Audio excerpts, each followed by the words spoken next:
Your battery will give you warning signs before it completely gives out. A healthy battery reads between 12.4 and 12.7 volts with the car completely off.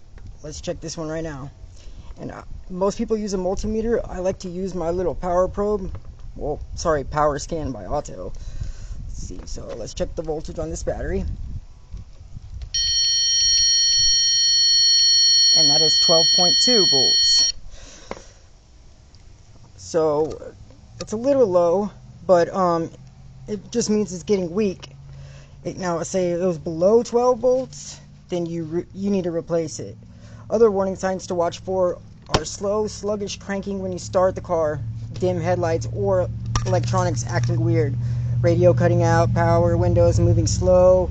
Most batteries last anywhere from 3 to 5 years. If yours is older than that, test it right now before it leaves you stranded somewhere.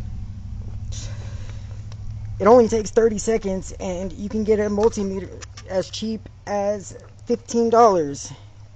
Although I would get a good one, because actually the good ones are easier to use because they have the auto range feature.